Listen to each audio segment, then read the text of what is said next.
Hi, I'm Ms. Fern. Let's get started. In this video, we're going to talk about some applications of optimization in business. So in order to do that, we need to know a few vocabulary words that are commonly used in business. One, revenue. Revenue you can think of as the money that's brought into the cash register, right? It's the amount of money that we're bringing into the business.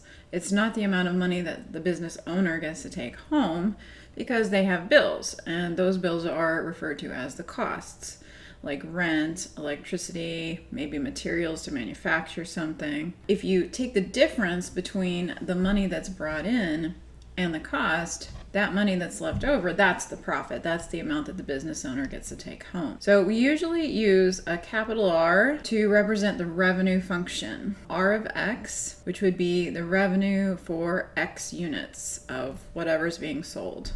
And then the cost would be capital C of X. The profit would be capital P of X. And again, the relationship between the three is that the profit is equal to the revenue, what you bring into the cash drawer, minus the cost, what you have to spend to run the business. Another term is average cost, which is the cost per unit produced. And again, if X is the number of units, how do we find the cost per unit produced? Well, we would take the cost for X units and divide it by the number of units. So C of X over X is the cost per unit. Sometimes we use a shorthand notation, the cost function with a little bar over it, to indicate the average cost.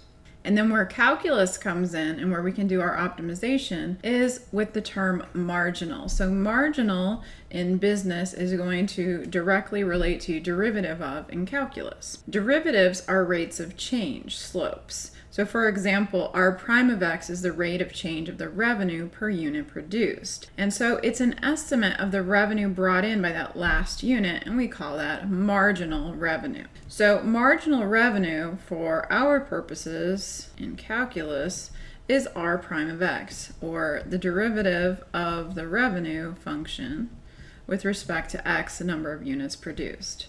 Marginal cost, C prime of X. Marginal profit, P prime of X.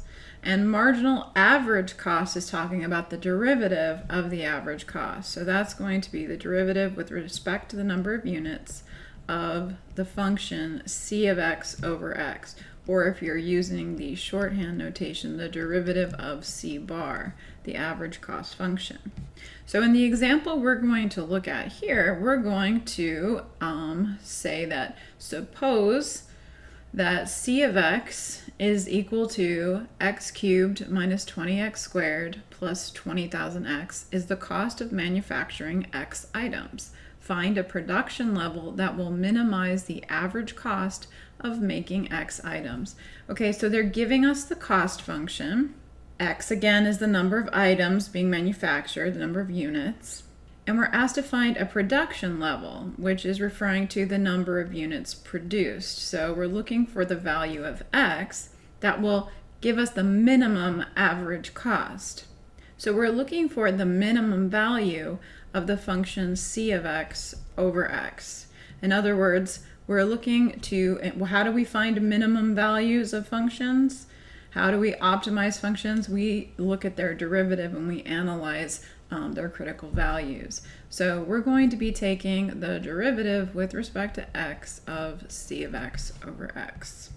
So first let's find that average cost function C of X over X by dividing X cubed minus 20X squared plus 20,000X by X. So that's going to give us the function X squared minus 20X plus 20,000. All right, so that's the average cost function, but we want its derivative.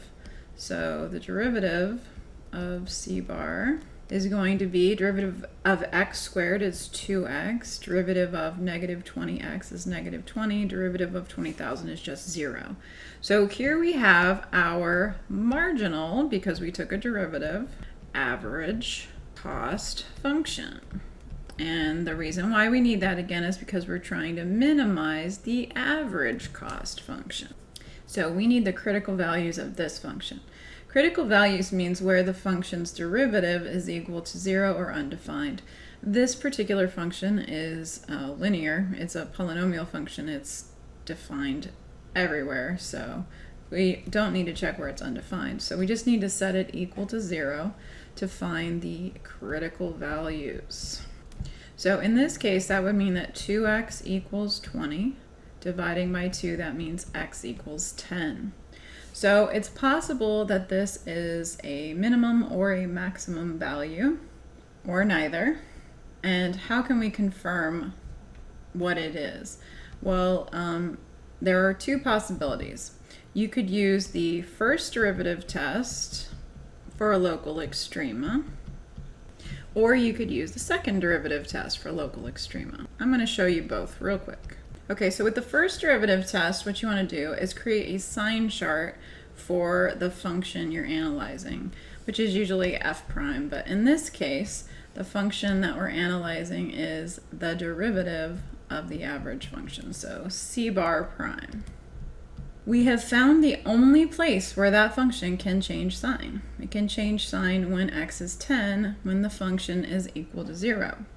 We're going to test points on either side of 10, keeping in mind that the number of units is never going to be negative. I'm just going to give myself a little reminder of what we refer to as the natural domain of the function. We're only interested in values greater than 0. And so I'm going to plug in like 5 and 15. When you plug x equals 5 into the marginal average cost function, you get negative 10. So that means that at any value to the left of 10, we would get a negative value for that derivative. And to the right, you get positive 10. When you plug in 15, you get a positive 10. So we're going to have all positives to the right. Now, what does that tell us about the average cost function? That tells you that the average cost function is going down, decreasing, and then increasing again. So that tells you that we just found a minimum value for the function. And in fact, it's the absolute minimum because the function never turns back around. So we can say that the level of production that would minimize the average cost is x equals 10. An alternative approach would be to use the second derivative test. For the second derivative test, you find the second derivative of the function. So we'd be looking for the derivative of c bar prime. The derivative of 2x minus 20 is 2, which is a positive number, no matter what x you plug in. But what the second derivative test tells us is that whatever sign you get when you plug in your value, your critical value, indicates whether you have a max or a min. In this case, if we plug in any number, including the 10, the critical value, we would get a positive, a value greater than 0. And what that tells us is that we have a relative minimum. So we would come to the same conclusion, but a different way. I hope you found this video helpful. If you did, please give it a thumbs up. That helps other students to find the video.